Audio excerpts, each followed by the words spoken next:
All right, welcome everybody. This is a co-stream that we do every Wednesday. We've got Brian White here with us. You can check out this stream on his channel, Futuraza, and YouTube. It's also here at Brighter with Herbert. And we've got Dr. Scott Walter joining us, a two-time robotics company founder. Welcome everybody. Great to be here. Hello, Brian. It's good to see you again. Yeah. It's been so long, Scott. When was the last time I saw you? Why, it could have been weeks ago. So what the topic today is Figure Robotics dropped a brand new robot, Figure number 2. And then he's making, the CEO, Brett Adcock, making some statements out there saying that this is the most advanced humanoid robot out there. He's also posted something like this where, you're going to have to see it to be able to know it. And he's saying, look at me, I'm the captain now. And that's a great meme. But he did it by forwarding this post by Elon in February, which is Bring It On, when Brett first announced that they raised $675 million. So, he's trying to compare himself to Elon. He's trying to compare the bot to Tesla bot. And then Milan Kovac posted this. He goes, bruh. And he just showed how, bruh. And he showed the advancements of the bots against each other. So let's watch that first. And then later we'll go through exactly how the two bots compare with each other. And are they really that close to what Tesla's able to do? I guess there's no sound here, but you just see how this is Figure 2's 2-minute video, which I can play as well. I'm impressed with the fact that they've actually got something out on the market. I think that's fantastic. When he says it's the most advanced one out there, my question would be out where? Out somewhere, certainly. Out of, there's a lot of ways you could kind of work backwards to make that statement true. And I hope it's things like I'm the captain now, and for that matter, Bring It On, are just playful hubris and not like actually trying to move markets or declare war, because this, as all of us have talked about, the addressable market for this is quasi-infinite. It's anything that can be done in physical space can be done with these robots. And there's, if everyone started making $1 million a year, it would still take the rest of our lives to make a dent in the addressable market. Absolutely. And as far as that meme, I would not have chosen that meme for one very simple reason, because as I recall, things didn't turn out that well for the Somali pirate. So yeah. So, this is the 2-minute video that Figure released yesterday. And what Milan is trying to say is, look, you're just basically copying us frame by frame. Looks very similar to what we did in our kind of videos that we've done in the past. And if there's no talking, let's mute that. Yeah, there is no talking. Yeah, because there's risks. I'd say the first 10 seconds is probably just throwing shade. It might almost be like a frame by frame on that, but a lot of the camera action you see there is the identical camera action that was used in the Figure 1 reveal. So if they're copying anyone, they're almost copying themselves. Yeah, but the Figure 1 reveal probably was a copy of Tesla. So if you are a non-Tesla bot, you're going to want to raise your perception of who you are to be as close to number one. I keep saying that if you're Pepsi, if you're another brand, you want to compare yourself, you want to hit hard to Coke, you want to say, hey, I am as good as Coke. If you're Coke, you don't necessarily want to ever talk about any of your competitors. You are in a league of your own. And so it makes sense for me, for a competitor to try to say, hey, we're as good as Tesla. However, a lot of the Tesla long-term investors are very upset about this. They think that Brett is, they say there's a lot of red flags. He's too boastful. They just don't like the way that, they think it's a fake thing. So let's get that out of the question, number one. Scott, can you tell us, do you think that this is like Trevor Milton of, what is that company? The Nikola, where he had a fake truck semi truck that he's pretended was developed, but actually they had to roll it down a hill because it really wasn't able to, work at all. But he told his board, he did a demo, showed that it worked. A lot of people are saying this is Nikola Trevor Milton all over again. He actually went to jail for fraud. Is this fake? I don't see any indicators that would indicate it is. I know a lot of people picked out some things that they thought were, and then later on you were able to see that that was the kind of behavior that you would expect from the different bots. This is being done in the BMW factory, right? It clearly says BMW is in there. If this did not exist, you would be hearing statements from BMW yesterday or last week saying that, no, we absolutely had nothing to do with it. So that's the first thing. The other is that a lot of the red flags we had was that some of the things that Trevor Milton was discussing were things that defied the laws of physics very quickly. I mean, his whole claims about how hydrogen and how they had these incredible breakthroughs in batteries and stuff like that. I mean, that just seemed like, wow, that's really something else. Now, if we remember the figure demo where they were using the speech when Corey Lynch was handed the Apple, there was a lot of discussions about that must have been a dubbed over voice because it was stuttering and stuff like that, and no AI would talk that way. And then the next day, everybody was able to show, yeah, there's AI that actually does talk and stutter and stuff like that. So a lot of times these things that people are picking out as being a potential red flag, you can quickly show, no, the technology is there. So what Figure is showing us, to me, is not breaking the laws of physics. It's actually using a lot of the components and the pieces that are already out there. If anything, if they wanted to be boastful, that bot should have been walking at 10 miles per hour. And they were very successful in actually being able to copy Optimus almost stride for stride. In the case that I will be on the record on this, both bots are slow. So basically they copied Optimus only being able to walk 1.3 miles per hour when the goal is to be going 2.6 miles per hour. So neither one of them is actually fast enough, in my opinion, to be ready to do the task. They're close. There may be some tasks that you don't have to walk that fast, but to really be usable, they have to be walking a little bit faster. So we're not seeing anything here that indicates that they are faking or doing anything else. And again, I would just go to, you don't put BMW on the bottom there without BMW somehow giving full agreement. I've worked with German companies before, and just the fact that they're allowed to mention BMW is already big.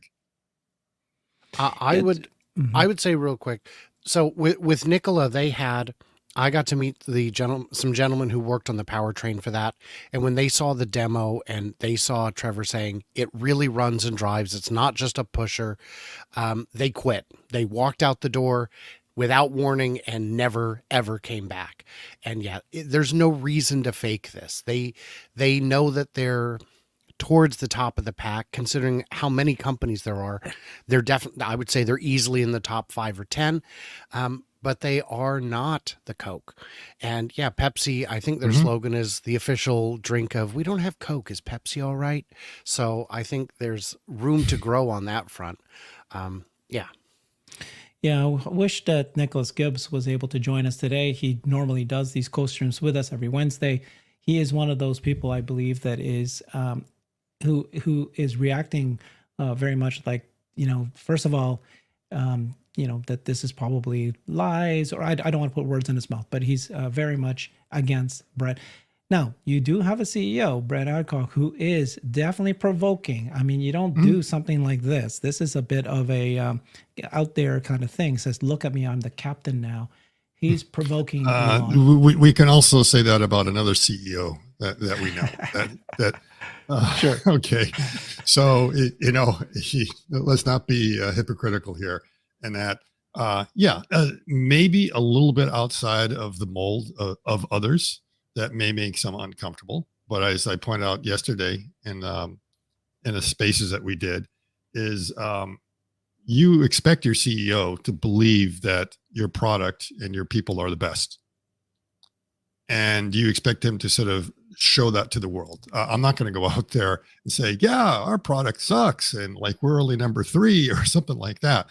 And the other thing is to remember that anyone that is building any of these kinds of things, They have full visibility on what they are doing.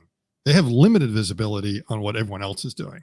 And so a lot of times when you compare it, you really do believe that what you have is the best, because you see the progress that's going on.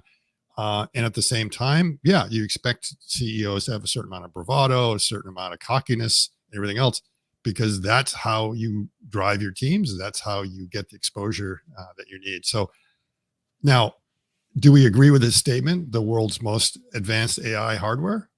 That's up for debate. That will be what for everyone else to decide whether he actually believes that himself. Yeah, I believe he probably believes that. And I think we can agree, based on what we're seeing, it's one of the top robots out there.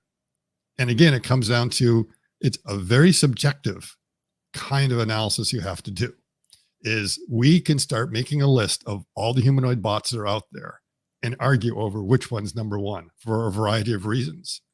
And in many cases, we're comparing apples to oranges. It's very hard to get that apples to apples.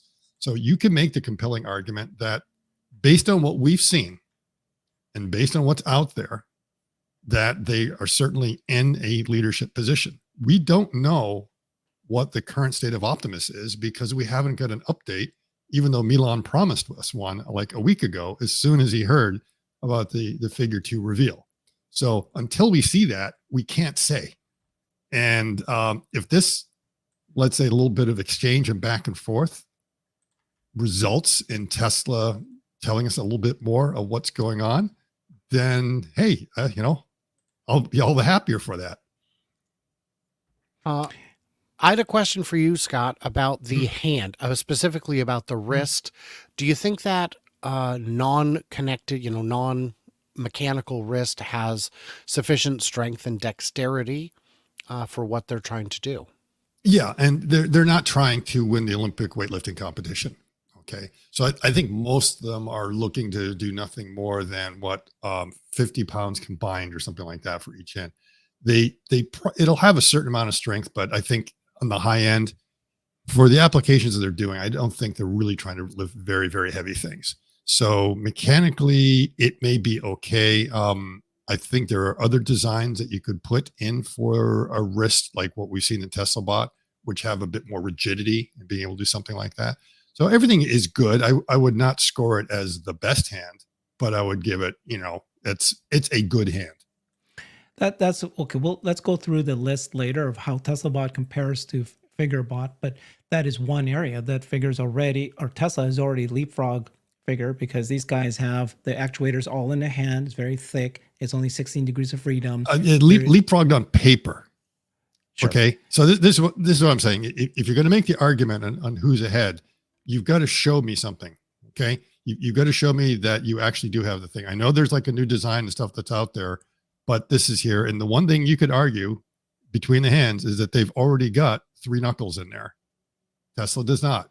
Okay. That's coming in the next hand. So if you want to compare where everyone is today, that's where it is. We do know, because we have maybe a little bit of visibility, that there is a new design that's coming that is probably going to be rather incredible, because it's going to have more degrees of freedom than this 16-degree freedom hand. We'll be able to do that movement and everything else. Again, we've got to look at what's the state of what you have today, and don't tell me about what you are going to be delivering tomorrow. Yeah. Well, I mean, if you look at this, right, this is the whole point of Milan Kovac's thing here, right? This is December 2023. This is August 2024. And yes, these guys have shown in August 2024, the whole 16 degrees of freedom hand. Yeah, okay. But then, it took them 18 months to get here. So to get the next version might be another year. Meanwhile, Tesla's talking about their version coming out in just a few months from now, the end of this year. So, yeah. So, you know what I mean? So they're again, definitely ahead. Yeah. And I don't think anyone would say that you could we're not saying who is ahead. We're just saying it is a close race. And if you kind of compare with what's there are some aspects that they are in the lead and others not. And then you have to decide from your own rubric, when you go through all those different items, who do you think is best?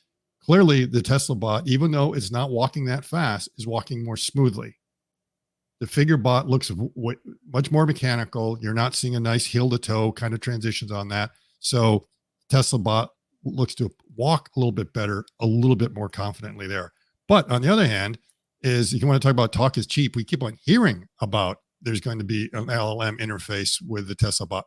We haven't seen it yet. We've already seen it with Figure. So if you're going to put that on your rubric, it's already on over. That's what I'm saying. You can go back and forth and like who's got this and who's got that and what's really more important. Then you might point to another company over there and say, well, there's one over in China. It can walk 7 miles per hour. So he's got you guys beaten hands down. And I'm like, no, he doesn't have his beaten hands down. He doesn't have hands. Okay. So in order to be part of the competition, you got to have a fully formed human, a body. Yeah. So we can go through and say the best hands out there, Sanctuary AI, no doubt about it. They get the best hands, the most degrees of freedom. We've seen how nimble they are. The thing is, it doesn't have legs, doesn't walk. Okay. So we can say doesn't count. All right. And so we can kind of go on down that and really cull the list down and then start deciding where you are in the competition.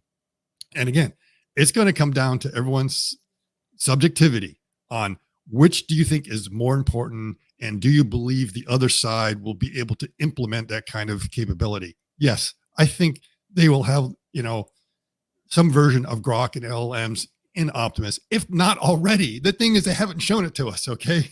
And so they shouldn't show it to us, don't you think? Though? Yes, they have to. They should not. They should not. Well, because they don't have to. Then we're just surmising that they have it already. And until they do, we cannot put it on the checklist as something that they actually have. If you are the company that's trying to compare yourself to the best out there, then you need to show everything you've got. And then you're trying to say, hey, but if you're the best company, you come out when talk is cheap, but let me show you when I've got 1,000 bots on the factory next year. And speech-to-speech LLMs talk is cheap too. Okay, we haven't seen it yet. Okay, sure, I get you. We're gonna talk is cheap, hands down, stuff like that. Come on, even this video here. Let's go ahead and listen to it a little bit. Yeah, it's impressive, but at the end of the day, it's also something. Great. Can you explain why you did what you just did while you pick up this trash? How much does that add to my score? On it. So I gave you the apple because it's the only edible item I could provide you with from the table. Yeah. So they've shown that, that's a good demo. So let me show this table. Cern Basher, Scott Walter have been putting together. It's a comparison of all of the different bots out there. Of course, there's millions, hundreds, and we don't have all of them. But this is the ones in the top are North American, European, and the ones in the red are the Chinese. And we're just trying to, keep track of who they are and what they've said. Are they commercial focus, right? I suppose we don't want to really focus too much on the ones that are just research based. Are they walking? Have we seen a demo? Do they actually have hands? Mm-hmm. Have they shown that they can do useful work? Have they shown that they can do LLM and voice integration? Can they actually show that they can do autonomous work? Have they announced a pilot and are deploying bots? And I know we're kind of late here because a lot of these companies we've spoken to, they've told us, hey, how come you don't have us in the deploying bots? We're already deployed. So we haven't quite put them there. And what's deployed? There's pilot deployed and then there's actual deployment. Yeah. I would think agility is the only one that we could say has done real actual deployment and a truly commercial thing as opposed to a pilot. So others are showing us a little bit. And I just want to go back to the video that you showed previous with Figure and the LLM speech. Now, when you looked at it, for a lot of people, they were just like, oh, that's going to all be faked and stuff like that. The thing is, the technological pieces were there. This idea of me being able to talk to a computer, the computer turning it into an LLM, bring it back and have that conversation. We know it's there. It wouldn't be such a big deal to put it in a computer that happens to look like a humanoid bot. So to me, it's like, oh, okay. I'm not surprised they're able to do it. What was most surprising to me is like, how come no one else had already done it up to that point? Because to me, it seems like it's a very simple kind of thing. And it's either because others haven't done it, they haven't seen the importance of it, or they just don't want to reveal it yet. No, I mean, it is true. We have seen agility. Remember, you and I have done a video where we watched them 6-8 months ago. They showed that you can tell the digit, go pick up the ball of yarn or whatever it was and the cotton and pick it up and put it here. Remember that one, which is place something on the highest red tower or the tower that's the same color as Darth Vader's. The same Darth Vader's, exactly. Saber. Exactly. Yep. And so, nobody saw that video except you and me. Yeah. Yeah. So they were there, but again, the question comes down to is like, why aren't we seeing it anymore? And we have. I mean, it's like if you remember the NVIDIA presentation, I think a bunch of them had some sort of LLM kind of capability or speech capability. So that's not something that we should consider a technology that only one company has access to. It's pretty clear where they're getting it from. They're getting it from OpenAI and others to be able to provide. Who's partnered with what 9 of these companies, if not more. So yeah, absolutely. Okay. Yeah. So, I mean, obviously the bravado is there. That's one of the concerns. He also said, so this is, he explained what Figure 2 has: 6 cameras, 50% battery. Just quickly, Scott, anything here that is ahead of what Tesla's doing or behind what Tesla's doing? No, not necessarily. Let's say, okay, speech is speech reasoning. We haven't seen that in Tesla yet. Okay. Correct. So right there, they get a check mark on it. The exoskeleton structure, maybe that's a good idea, maybe not. They've done it for robustness. It makes it a lot easier to put your harnessing through there. We'll see in the end of the day whether that's a bold choice to do that or not. Integrated wiring, they're all doing that. Everyone's been working on different generation hands. So I would say their hands are similar. They get a slight advantage over the fact that they have 3 knuckles in there, but they don't. From what I can tell, they don't have the touch sensoring. It looks like they removed the touch sensoring, but the Tesla bot does have that. So it's like, oh, okay, well, which do you think is more important for a particular application? So, very close there. The CPU, GPU, well, that we know that's being covered by the FSD chip and probably a couple other chips that's on there. So it's hard to compare what's, the capabilities there in the VLM. The battery, adding 50% to the battery basically brings them up to the same level as Optimus. So they're both 2.3 kilowatt hour batteries. And that probably comes from the requirements of their customer, and that to not have to be recharging a lot. And then, let's say, sizing the battery to be able to make it through, because it was mentioned that they can do a 20-hour day. It doesn't mean a 20-hour on one charge. It means that over a 24-hour day, you could expect 20 hours of work. And this is something that both CERN and I have gone through to show in spreadsheets that yes, by strategically using the scheduled breaks that are in a factory, you would be able to top off your battery. But for that to work, you probably need something that's over 2 kilowatt hours. So that's there. 6 cameras. I think the Tesla bot always had 6 cameras, maybe more based on some of the patent filings, but I'm not sure that they've actually put them. The patents show one thing. What we end up seeing might be a little bit different. The placement of these cameras is a bit interesting. You have what looks like a Cyclops, really big camera lens in the middle of the head that does not appear to be stereoscopic because it's single. And then you have 2 that are kind of down in the shoulder area on the chest, which are the 3 forward-facing cameras. And then you have in the back, and I think it's you'd probably be able to find it more in the beginning of the video as we it was just back for a little bit there. You see the back of the bot also has 3 cameras that are sort of facing down. And Brian, why would you want to have rear facing cameras? So you don't back into a boiling cauldron of a witch's brew.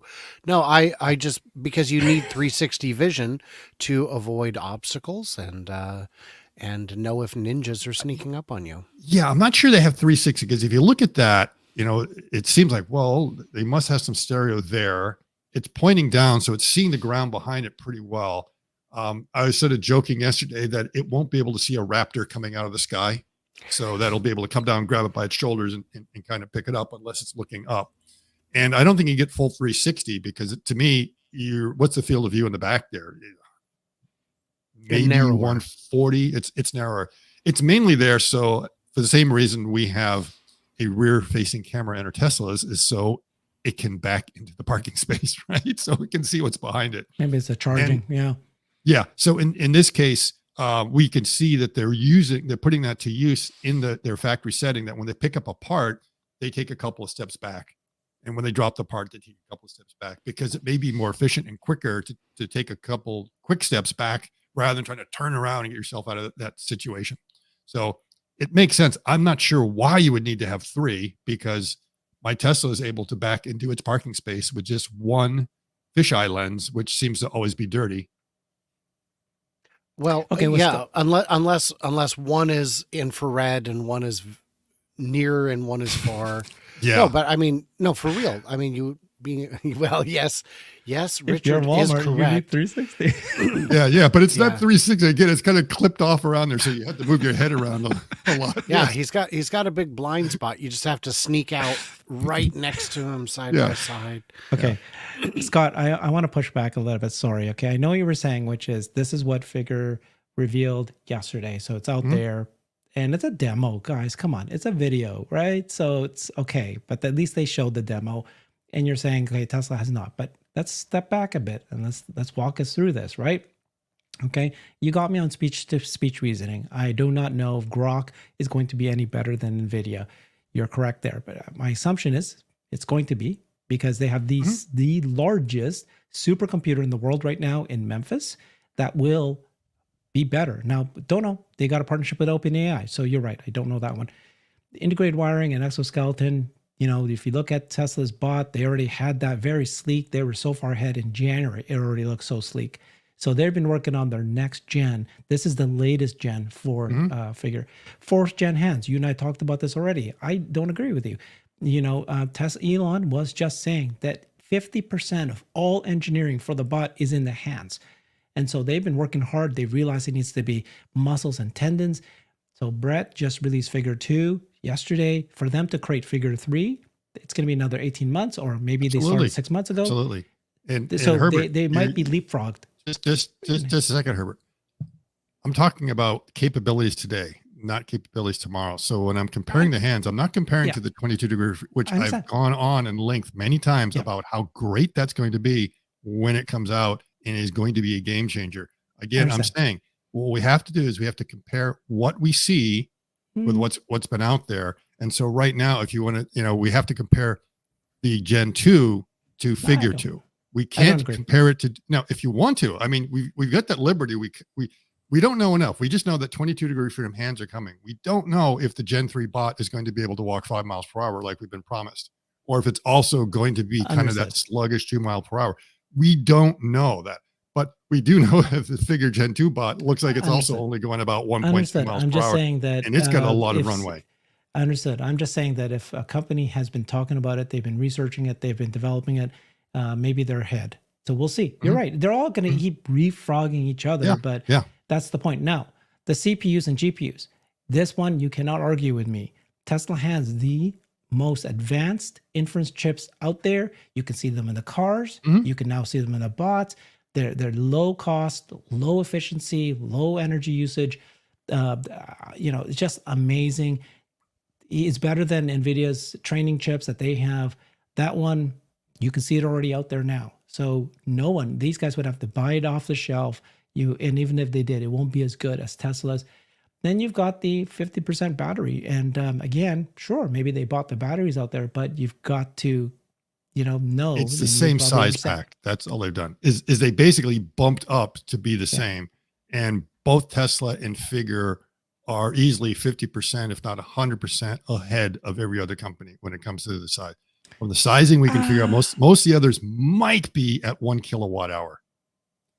And these are like both around 2.3. So as far as battery capacity, they're the same.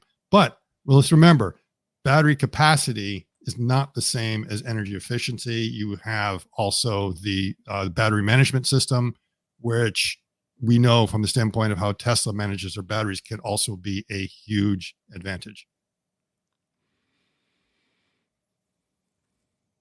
Okay, like you say though, I'm basing a lot based on what I'm expecting Tesla to be able to do, and then of course we cannot not address the fact that Tesla has a manufacturing plant that proven they have it today.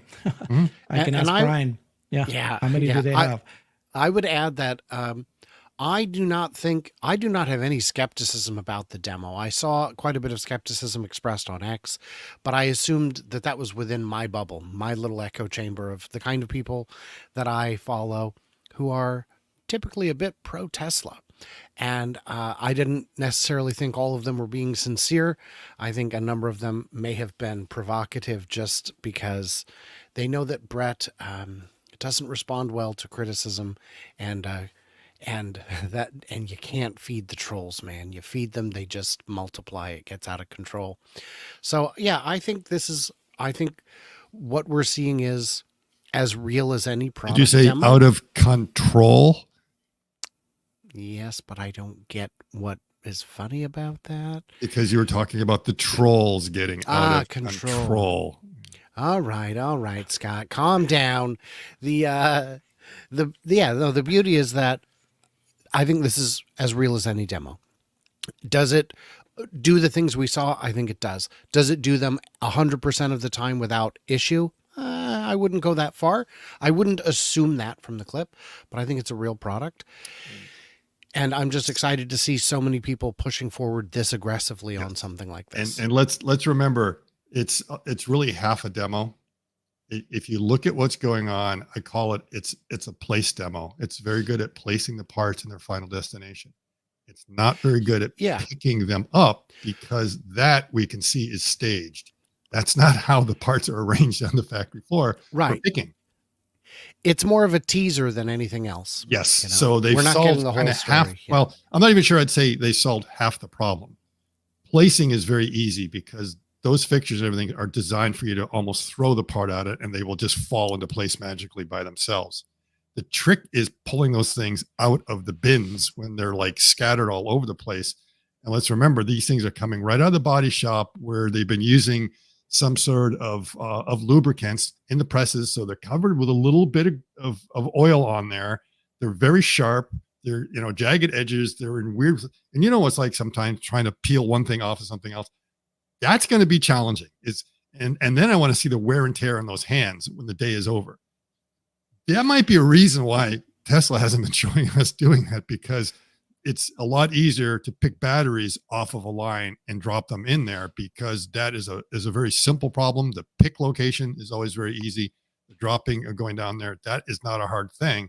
I've always wondered, why aren't they doing exactly what Figure is doing at the BMW plant? Because that is the low-hanging fruit as far as finding a lot of places where the task is, quote, simple. Maybe because pulling out of those bins is a lot harder than everyone thinks.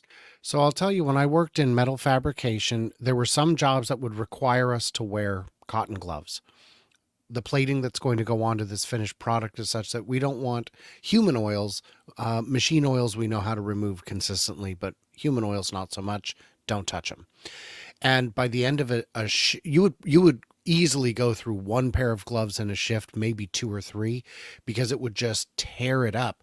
And your hands would eventually get calloused and all that, and you'd be injured kind of all the time and healing all the time. But if a robot is working in that environment and they have to replace finger pads daily, go for it. If they have to replace entire hands weekly, go for it. It just factor it into the cost. Yeah, it's going to have to be, or you're going to have to get some kind of special gloves for it, because everything from the fact that you're dealing with very sharp objects that probably have some kind of lubricant on it. That lubricant is just going to find its way into the mechanism and everything else unless you have it covered. And you can't stop just at the hand. You're probably going to have to go up a little bit further to make sure all that is adequately covered. And that lubricant also, when the pieces get together, acts as as an adhesive. Sticks together. Yeah. Yeah. Surface tension. Okay, Scott, I'm going to show you a photo. Can you tell me what this is? Is this a Rorschach test coming up? Yeah. Are you? Oh. Okay. Yeah. So that there. What is that? Okay. I think is it Memphis or come Austin? on. That's the cooling for in Giga Texas, I believe. Yes. Or the new server farm that they're setting up Called there. the Cortex. Yes, the Cortex. And what you're NVIDIA's seeing there is the H100s world's and H200s. largest octavalve, if you want to call it that. Okay. That's right. Is this real, Scott? Yeah, Is that's this real? Yeah, You can that's physically real. go there, right? You can touch it. Yeah, you can. It's real, right? No, I have. Okay. I personally haven't seen it, but I'm assuming the pictures are real because I have driven past there. Okay. So when was the last time there? Just a couple of months ago. I don't remember seeing it when I was down there. So this Figure have one of these massive data centers like this? No, they don't. But this Hardly is real, anyone right? does. I mean, This is they're real. all relying on whatever it is that their partners have, which would be This like is today. OpenAI and others. This is Yeah, today. This is out yeah. there. So how important is having the largest supercompute possible for developing a bot? It's very important because the brains is like almost like 90% of the importance of the whole thing. You can build a super elegant mechanism, and if you can't figure out how to program it, it's just a lump of metal. And that's what my whole career has been, is trying to figure out how to get industrial robots to go to point A to point B and get that programming done as quickly as possible. The AI completely changed the equation because now the tedium is taken out and you can do things more complex. So that is going to be very, very important. So is it true if I make the statement, tell me if this is true. I will say that many humanoid bots companies will survive. Many humanoid bot companies will fail. Many humanoid bot companies will be able to do useful tasks. They'll be able to do, let's say, pick and place as one example. There can be thousands of jobs that they can do usefully and be sold. However, there's only a few humanoid bot companies that can do generalized tasks that go beyond these 1,000 tasks. And that is the difference between potentially today between Figure and TESLA Bot. TESLA Bot, because of the data centers they have, the compute that they have, the knowledge and skills that they have to create massive numbers of bots, the vision that they're going to get, the ability to train it to do billions of tasks, versus these other robot companies that will be successful, they'll be able to sold, they'll be able to do useful tasks, but it's going to be limited use cases, limited in the sense that there's 1,000 of them, not billion. Do you agree with that statement? Yes. And that comes down to how good your foundation model is in being able to do a variety of different tasks. And if you have a very narrow focus that these are kind of the tasks I plan on doing, you are building your mechanics around that and deciding that, well, I don't expect my robot to play in the symphony, so I don't have to come up with a hand that allows me to play the oboe or anything like that, where I'm going to need, to have a lot of dexterity and a small little pinky and everything else. If I'm going to be working in the plant, I design my bot that way. My compute's going to be that way. But if I'm thinking much broader and I'm thinking, oh, I don't want to just be stuck in the factory. I want to come into the home. I want to be able to do more and more applications. Then you start thinking, all right, not only do I need a lot of compute, I need the mechanics to match the compute. And my hand right now, my hand design may not be up to what I'm seeing. And I would like to have a little bit more dexterity. And remember the pinky? It's not just something you get out of the way when you drink tea, right? Is that an indication for $1 million? Yeah, something like that. No, this is something that Elon talked to Lex about in that podcast, which none of us have had time to listen from end to end yet.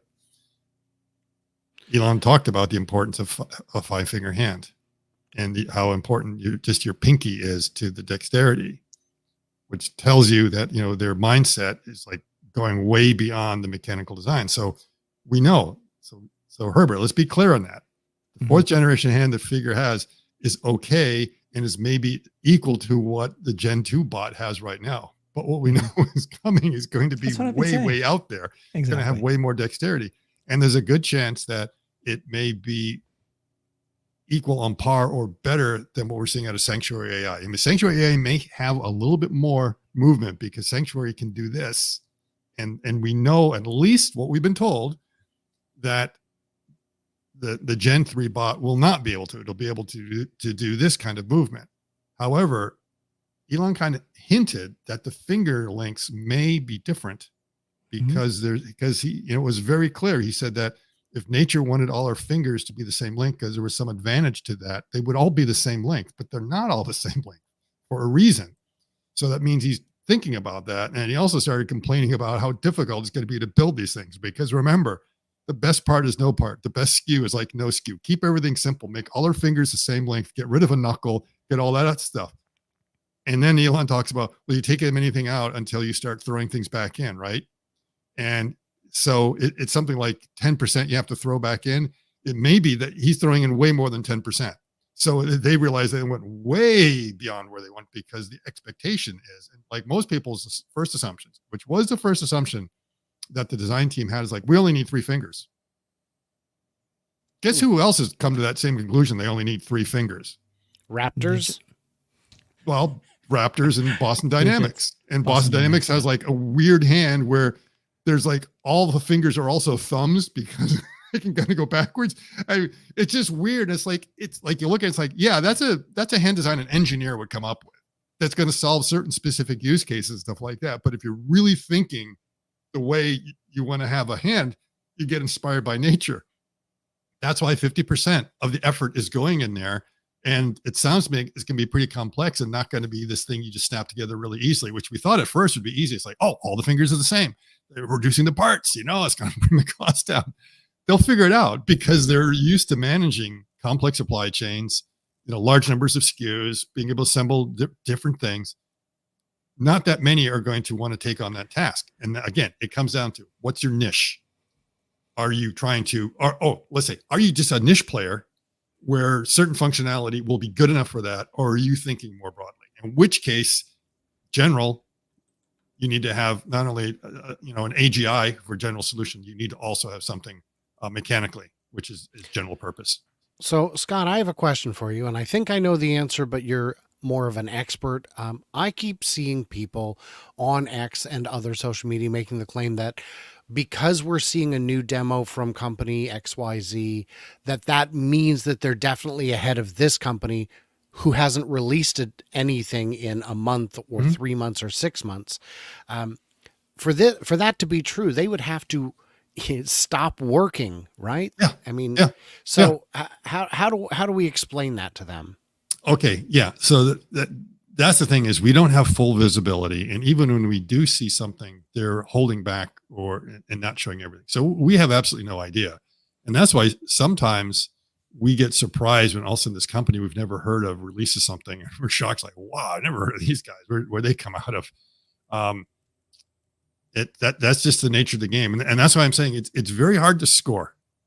That we can only make the comparisons with what we are shown. And again, talk is cheap. People can talk about all these things, but we do know. And again, the Figure 2 robot was not a surprise to anyone. Is it because we had insider information because someone tipped it off? The Figure 2 robot's coming out. It's like, no. First, they named the first one Figure 1, which implies they're probably thinking of a Figure 2 at some point. And the other, every company does that within 18 months or a year, they come out with another one. So the thing was predicting when it was going to come out. It's like, we know they're going to come out. And I will predict this right now. There will be a Figure 3. Wow. There'll be a Figure 4. And you'll come back to this video and you go, God, what a genius. He predicted that there will be a 3 and a 4. Or okay. Maybe actually I might be wrong. It'll probably be called an F3 and an F4 because I noticed they dropped the name out. And I can't wait for Figure 8. Yes. Well, I tried to look up the alternative one to that one, but every time I hit Alt F4, my computer window closes. So yeah. All right. But Scott, here's another one, right? Have you heard of any company today who's making bots, let's say humanoid bots, announce that they're going to make 1,000 or multiple thousands of bots next year? Next year, some of them are talking like they would like to see that within the next year or two. So they're all talking that game, but there's a difference between talking it and actually doing it.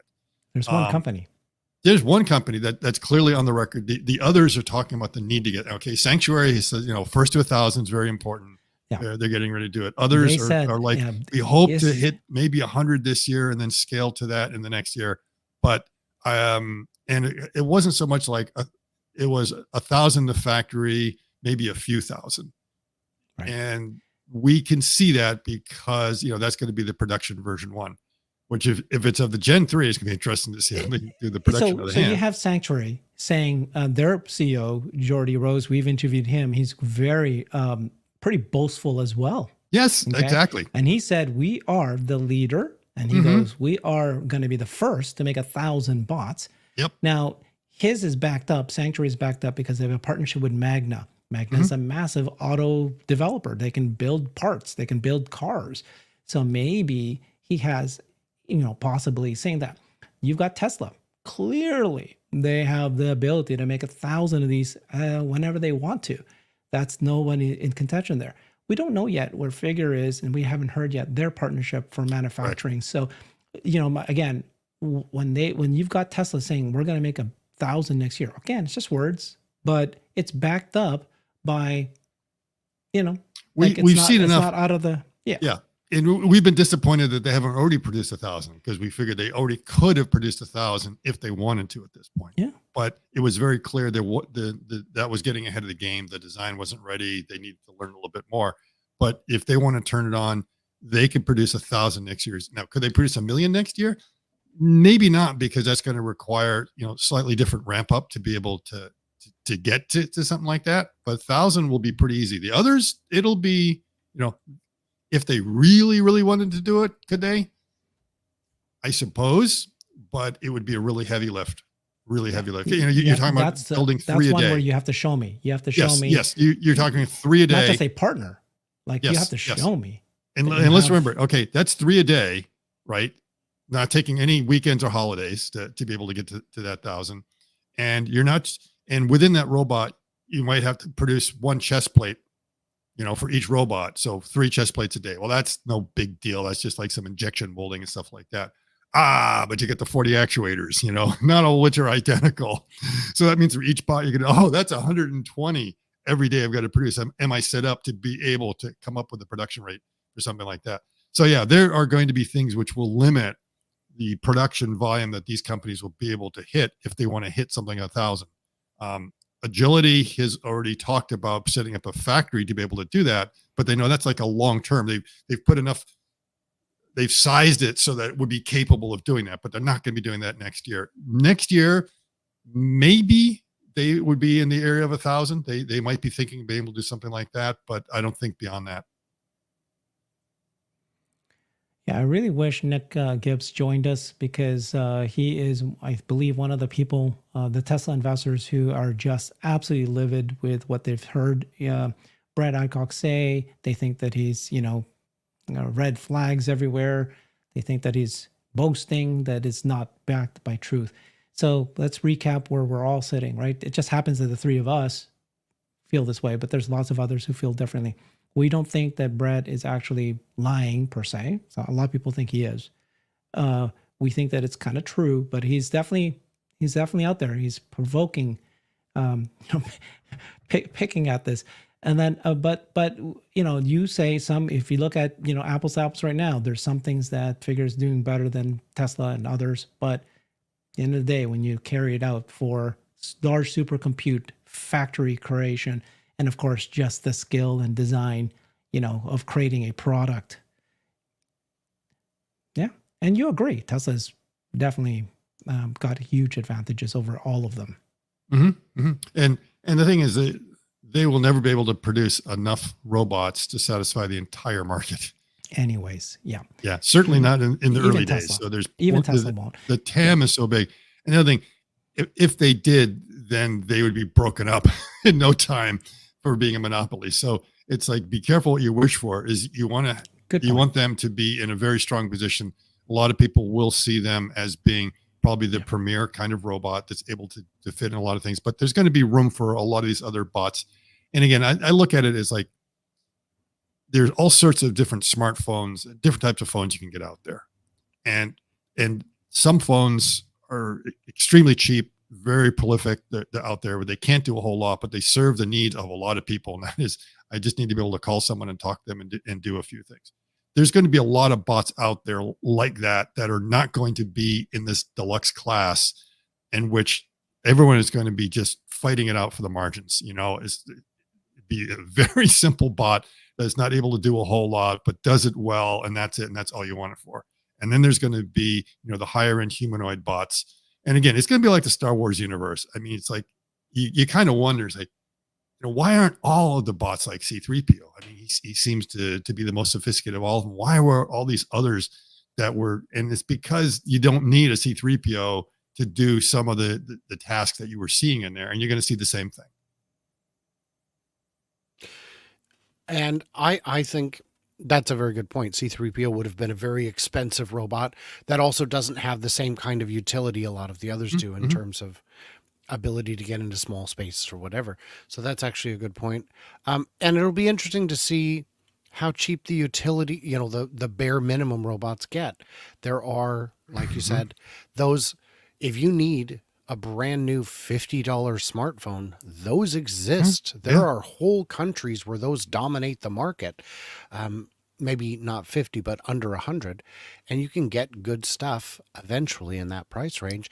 And like you were saying about the challenge of scaling up 120 actuators a day from nothing, that is a big challenge. And eventually there will be, Magna and others who have commoditized these parts, so that they can be Yeah. produced at insane scale. Right. And as far as the cost, I think the Unitree Dogbot is what, like $1,200 to $1,600. I mean, that's pretty cheap, and it's able to walk around and go upstairs and do backflips and a variety of other things. So that gives you an idea of how cheap they can be. And you've also probably seen the factory they have where they're producing them. They're producing very large numbers of that. So that's what we're talking about. Is you're going to see those. The question is like, what's the capability of it? It's not exactly the same as your dog, but it's entertaining. You can probably do quite a bit. And at some point it will have more and more functionality. The very early cell phones that we had, the very early flip phones, can do very much more than make a phone call, and they were pretty expensive. And now for well less than that, you can, like you say, get a pretty cheap smartphone that's got a display on it, and you can run apps and do everything else.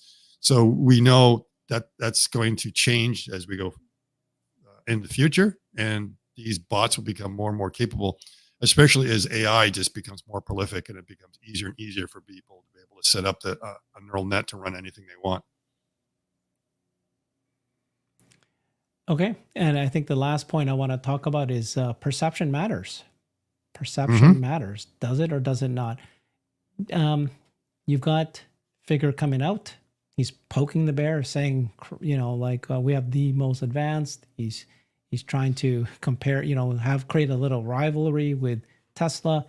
And then, of course, you got Milan Kovac coming back, who's in charge of Tesla Bot, showing this, right? Which is that, bro, look, we did this months before you did. And he showed, shot by shot that they're ahead. Does perception matter? Does it matter who's ahead? Yeah. I'm going to push back and say no, perception doesn't matter unless you need to raise funds. That's the only time it matters right now. If you've got enough funding to get into production and into the market, execution is all that matters. I don't care if you think my product is second rate. If I'm selling 1 million at a substantial margin, you can think whatever you like about me. You can have a bad perception, especially when it comes to business applications. The only thing that matters is the utility for the cost. And if you've got one that's got a fancy brand name but is cost prohibitive, it doesn't matter. People will eventually buy the one that's cheaper and better. So I'm thinking, perception, unless you need money, not as important. Who wants to argue?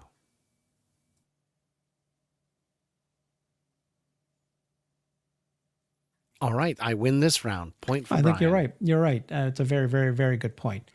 Having said that, I do think that Tesla and Elon also, they certainly need to and they want to position themselves as, that's why he's building the Roadster. Like, why? I don't need to. But I want to show you what we're capable of. Just wait till Roadster has SpaceX technology and it flies a little bit. Who cares if we sell 1 million of them? It's not going to move the needle. But perception matters.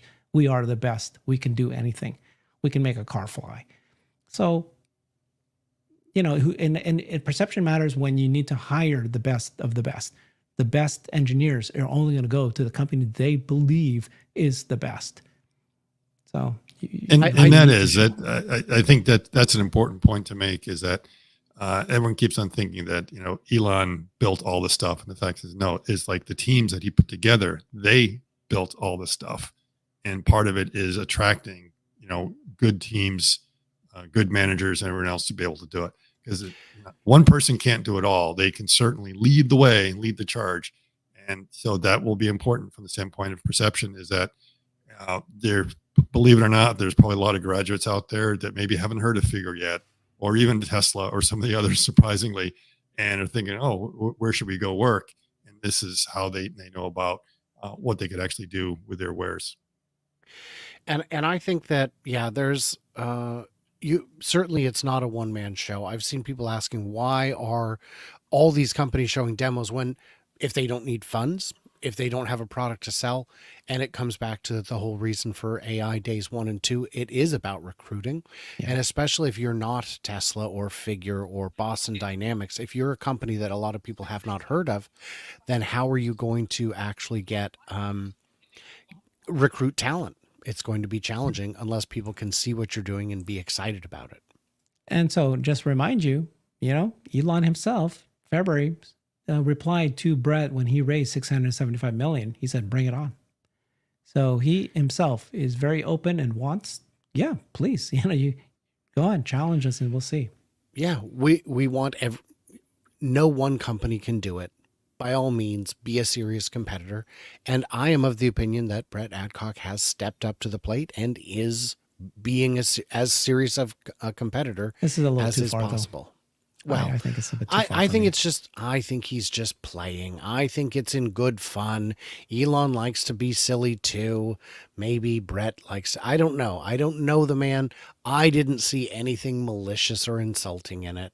But if you guys did, especially in the chat or the comments. I would not have picked that one just because I knew how things turned out for the Pirates. So no spoilers. You want to be the captain now.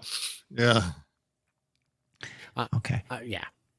Wonderful. Thank you for the conversation. It's timely. This is just happened yesterday. Figure released their number 2, and they're trying to position themselves as good as or better than TeslaBot.